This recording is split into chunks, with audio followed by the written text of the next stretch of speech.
नित्यानंदम। तो एक वीडियो में हम लोग ये बात शेयर कर रहे थे कि किस प्रकार हिंदू धर्म एक ओपन आर्किटेक्चर है। इसका हम लोग अब अर्थ आपके साथ शेयर करते हैं, साझते हैं। तो ओपन आर्किटेक्चर किस प्रकार है, इसके लिए स्वामी जी ने एक उदाहरण दिया जो कि मुझे नहीं लगता है कि उससे ज़्यादा कुछ, उसके अलावा मेरे को कुछ और सूझ नहीं रहा है। वो बहुत ही बढ़िया उदाहरण दिया स्वामी जी ने, उसको और सरल करने के लिए मेरे दिमाग में और कुछ भी नहीं है। तो स्वामी जी एक उदाहरण देते हैं कि वो डायरी पढ़ रहे थे मुग़ल राज के जो वो थे मिनिस्टर्स होते हैं या जिनको हम लोग बोलते हैं कोर्ट में जो लोग सलाहकार होते हैं, तो उनके डायरीज़ का या मेमोइर्स जिसको बोलते हैं, उन्हें वो पढ़ रहे थे स्वामी जी। तो वो बताते हैं कि मुग़ल राज में किस प्रकार एक बेटा अपने पिता की हत्या करके राजगद्दी ले लेता है। उसके बाद उस बेटे के जब वो बूढ़ा होता है उसको जेल में डाल दिया जाता है और उसका बेटा कब्ज़ा कर लेता है। एक भाई अपने सारे बाकी भाइयों को मार देता है जान से राजगद्दी में कब्ज़ा करने के लिए। और मैं आपको एक और चीज़ बता दूं, जैसे अगर हम लोग ताजमहल के उदाहरण लें, तो ताजमहल के लिए जो इतिहास बोलता है, जो कि मुझे तो पता नहीं, मैं उस समय पैदा नहीं हुआ था, जो इतिहास में मैं आपको बताता हूँ सीधे सरल तौर पे, कि मुमताज़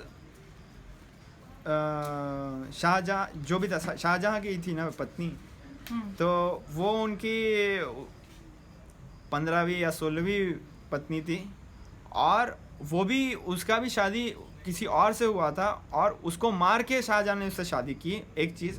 और मुमताज़ अपने 10वीं या 15वीं डिलीवरी में उसकी मौत हो गई। तो ये उसका लाइफ था। तो इसमें प्यार कहाँ है, लव कहाँ है, ये तो बिल्कुल ही प्रेम कहाँ है, ये बिल्कुल ही एकदम जानवरों वाली बात हुई।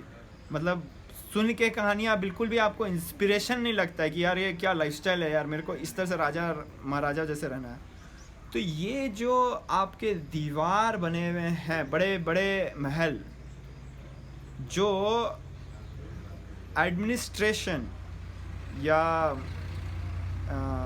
संचालन के नाम पे, राज्य संचालन के नाम पर बड़े बड़े दीवार जो बनाए, उनके पीछे क्या होता है वो आम जनता को समझ में नहीं आता है।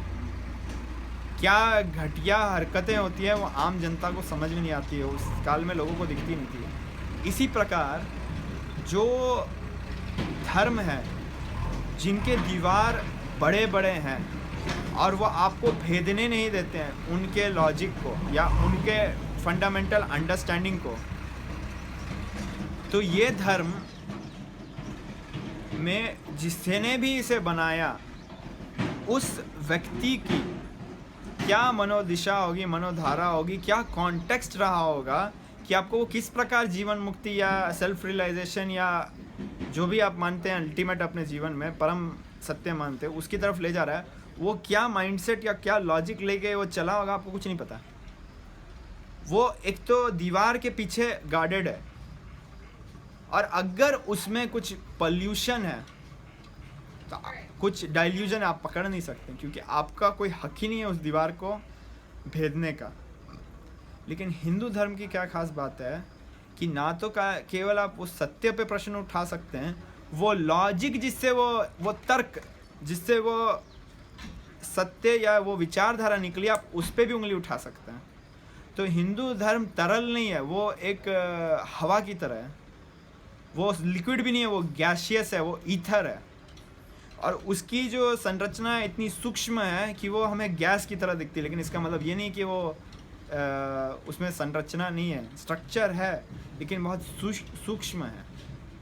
और ये आपको इतना मतलब बड़ा जिगरा है अपना हिंदू धर्म का कि आप कोई भी चीज़ पे प्रश्न उठाइए।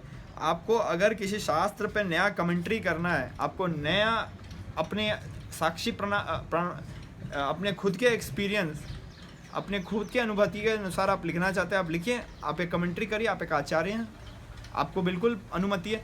लेकिन आप ये दूसरे रिलीजन, दूसरे धर्म सही शब्द नहीं है, लेकिन और कोई शब्द के अभाव में मैं धर्म शब्द का इस्तेमाल कर, दूसरे रिलीजन में आप उनके पुस्तक उठा के उनका ऑल्टरनेट वर्णन या फिर अपने हिसाब से आपका क्या उसमें उसके बारे में समझ आप वो लिख देंगे और आप,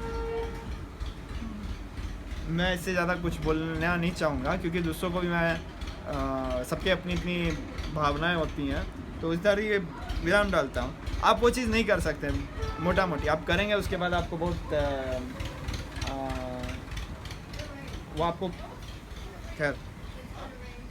तो हिंदू धर्म में ये बल है कि हमें इतना कॉन्फिडेंस है, इतना हमें आत्मविश्वास है कि हम लोग को कोई दिक्कत नहीं है। आप लोग आइए, सब प्रश्न उठाइए, अपना खुद का डेवलप करिए, रिसर्च करिए, R&D करिए और अपने आत्म में, आपके आत्म के साथ जो भी कनेक्ट होता है उस हिसाब से आगे बढ़िए और जीवन मुक्ति और आत्मज्ञान के दिशा में बढ़िए।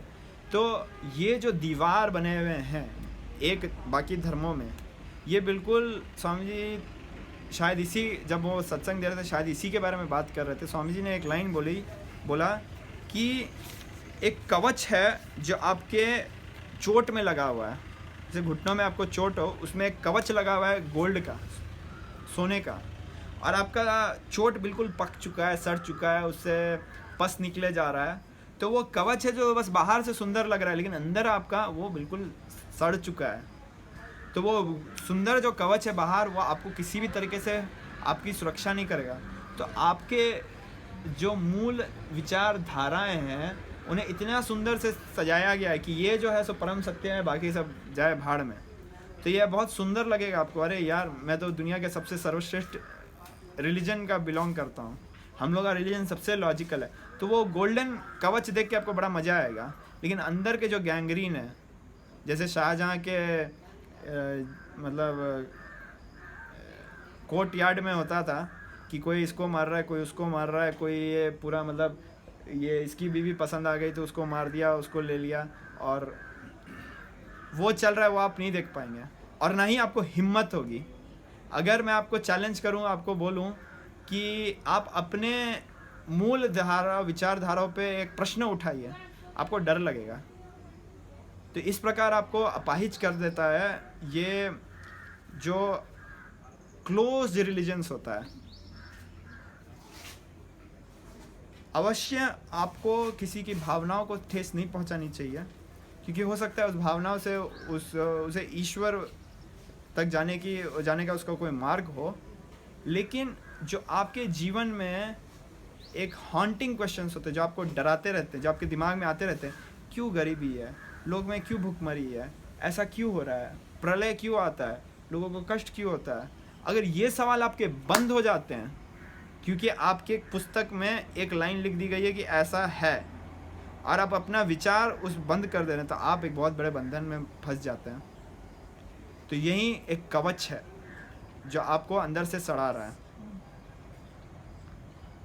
मेरा ये मानना है कि आज के दौर पे ओपन आर्किटेक्चर वाले रिलीजन ही लोगों को ज़्यादा इंस्पायर करेंगे। तो अभी के लिए इस वीडियो के लिए इतना ही। इस वीडियो में को देखने के लिए धन्यवाद। नित्यानंदन।